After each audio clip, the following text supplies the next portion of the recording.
Hi there, I'm Miriam and welcome to Miriam's Manor. So today I'm so excited to share with you guys some bonus footage on a bonus build that I did.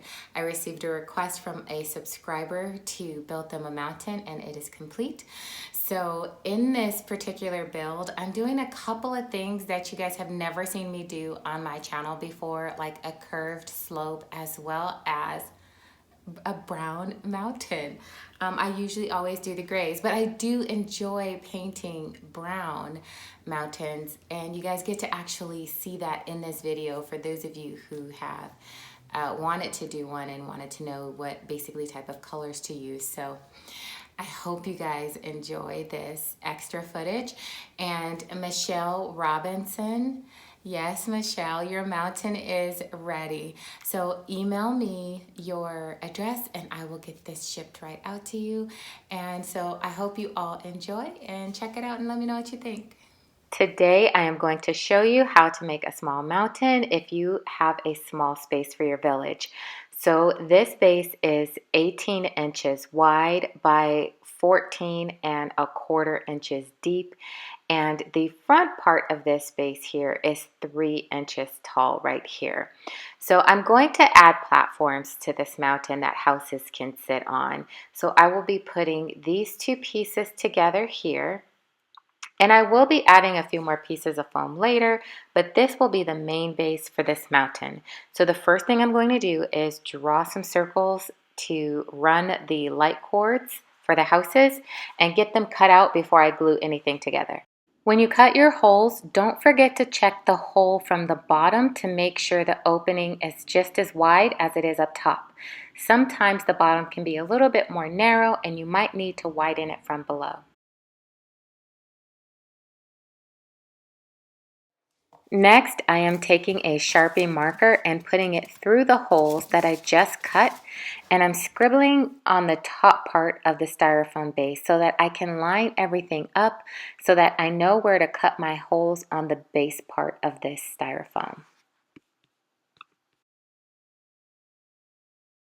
So now I'm just going to place this top piece on the base and make sure that my holes are lining up, which as you can see through this slot here, they do.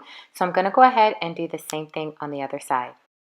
Now that my holes are lined up on the top, I am going to make an extra hole for a cord down below, just in case you might want to add something cute down here. I want to add a little flair to this mountain, so I am adding this bridge so that I can carve out a small opening underneath it so that these buildings can only get to each other by this bridge. I have marked with a Sharpie how I want the shape of this opening to be, so I'm just going to take my hot knife and carve this out. With all of the pieces cut, I glued all three pieces together with regular white Elmer's glue and added weighted items and vice grips to hold everything together until it all dries. My pieces are all dry and I am ready to put my next elevation on top. Now I do apologize because I thought I was recording when I made this top piece, but my little button didn't click, so I'm really sorry guys. But all I did was glue two pieces of styrofoam together and I carved out a little area to make room for the bridge. And then I did carve stairs into the front of that. Now, if this is your first time watching one of my videos, you can check out some of my other tutorials on my channel. I have so many other videos that can show you how to carve out stairs if you want to be able to follow this same process. So I've got this all glued down, and I also did make sure that the holes were lined up all the way through.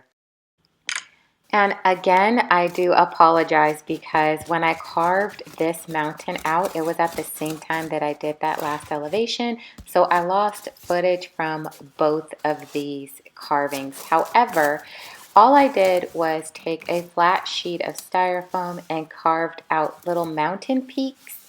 And I carved one for the back side and then one for one side of this mountain. So now I'm going to add some more glue to this so that I can secure this to the back side of this mountain. So what I'm going to do is place this up against here with the glue, And I also have some wooden skewer sticks that I'm going to use as stakes to kind of hold this in place. I'm going to do this for this back side as well as the side of this mountain. And then I'm going to take my vice grips and hold this all firmly in place until it all dries. While I am allowing time for the back and the side mountain peaks to dry, I am taking scrap pieces of styrofoam to create my rock formations. I'm just dipping the styrofoam into regular white Elmer's glue and sticking it to the sides of the mountain, and I'm going to do this around the entire mountain. Everything that I have added so far is dry at this point. The last piece that I need to add on to this build is this block piece of styrofoam that will be the walk path up to the next level. So first I am going to cut this out here to create a curved path, and then I'm going to cut the path going upward.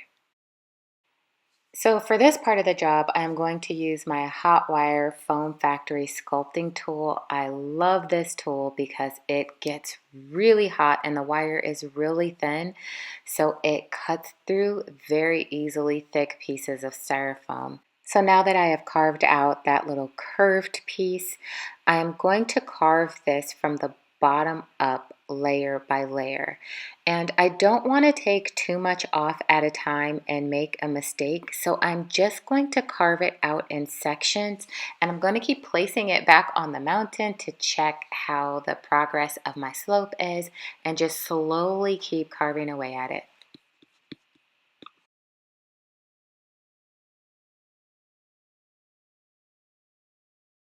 I glued down the slope and added rock formations to the sides, just like you saw me do before. The only difference is I did make the formations a little bit taller to act as kind of a wall barrier so that the villagers won't fall off the side of the mountain. It is finally time to plaster. I have my shallow bowl of water and my plaster strips are already cut to size. I am going to quickly dip my plaster strip in the water, and I am placing the strip at the top of the peak, and then I'm going to work my way down from there. Keep your fingers wet during this process. It does make it a lot easier to apply the plaster strips. So I will gently push the plaster into the rock formations to create crevices in some areas and not so much in others. Then I'm going to keep my fingertips wet and smooth the surface of the plaster to get rid of the holes in the plaster. Now, I am not as concerned with smoothing out all the holes because I will be adding a second layer of liquid plaster over this that will definitely cover up all of my holes. But if you are only using plaster strips, definitely take your time for this part of the process and try to cover as many holes on your first layer as you possibly can. But whatever you missed the first time around, once you apply your second layer of plaster, most of the times you'll be able to cover those up. This is the plaster of Paris I will be using for the liquid plaster. It is a 2-to-1 ratio, so I will be using 1 cup of dry mix and a half a cup of water and mix it thoroughly. The directions call for you to use chilled water, but I found that using room temperature water works better for me. The colder the water, the faster the plaster sets. Since I am working with a larger area, I prefer the water to be a little warmer. That gives me more application time. So you should try to use your mix within 5 minutes before it hardens. All I am doing is applying this with my fingertips and pushing it over the existing layer of plaster. So next I am going to take this 150 grit sandpaper and I am going to sand down the top portion of this mountain. I spilled a little bit of the liquid plaster onto the tops of this face, so I want to get that all smooth before I begin my painting. If you didn't make a mess while you were plastering, you can skip this step. I am just doing this to smooth out my surface.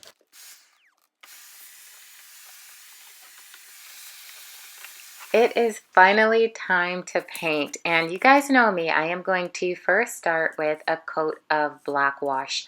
So I'm going to take a good amount of black paint for this, and then I'm going to mix in about a little less than half the same amount of water and mix this up thoroughly. And I am going to paint this entire mountain black first.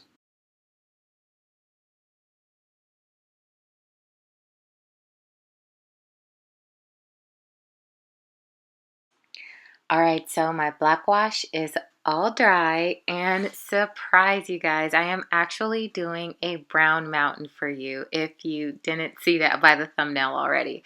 So I am going to show you each brown paint that I use to create my brown layered look, so that if you want to achieve the same look, you'll be able to do so. So my first layer is called Raw Umber. This is the brand that you can pick up from Michaels. And I am going to apply this in the same manner that I do all of my paints. I am going to just wet the tip of my brush only and make gentle sweeping strokes across the front of each rock.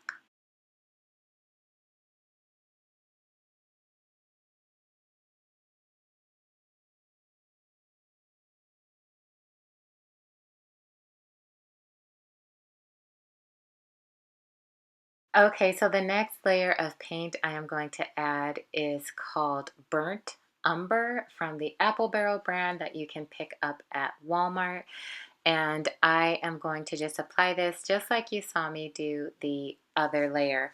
Now, if you don't notice, this next layer of paint is a couple of shades lighter than the first one that I added, and we're just going to continue to go lighter up in color just like I do with all my grays.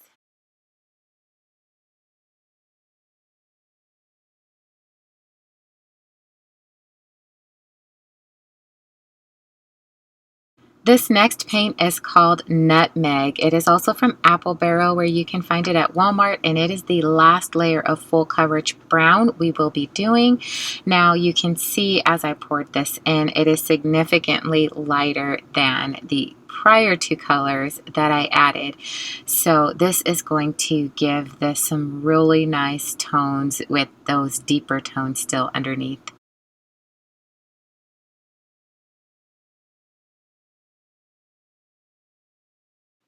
And lastly, I highlighted the mountain with this Master's Touch Yellow Ochre, which you can find at Hobby Lobby. And this is how it turned out. I just lightly brushed the tips of some of the rock formations. So next, what I did was cut out the holes in these grass mats, as well as the arches and some of this here to place the mats down here. I am not going to do this peel and stick, even though I can peel and stick this down, because I am doing this for a very special lady. I will be stick pinning these in so that she can remove these when and if she wants. This doesn't have to be a permanent thing, but I definitely want to ship this at least a little bit decorated for her. And so I'm just going to pin that down like that.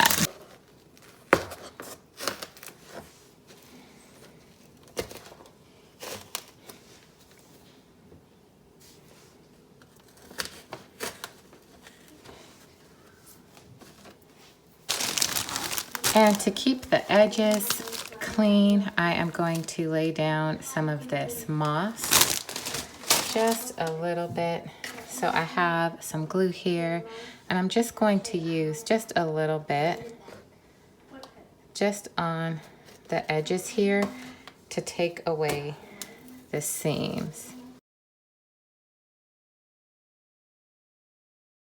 And it'll look good for this to stay here on the edge. Even if she removes this part of it, this would look just really cute just with some little moss growing on the edge anyway. So all of this can be removed though if she doesn't want this on here. It'll be perfectly fine.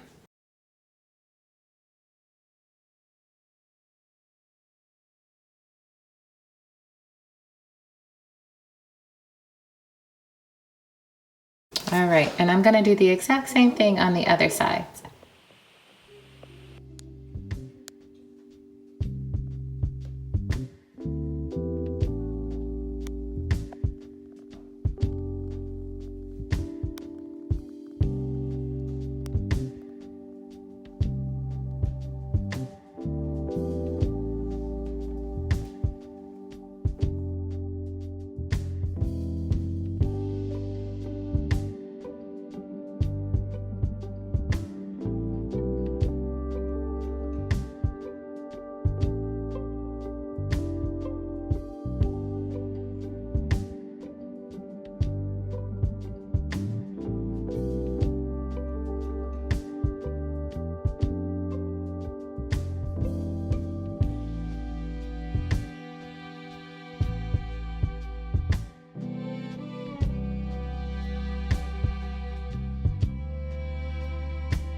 So thank you guys so much for hanging out with me today. I hope you really enjoyed this extra bonus footage.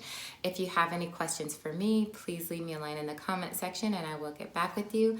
If you liked the video, please give me a big thumbs up. I'd greatly appreciate it.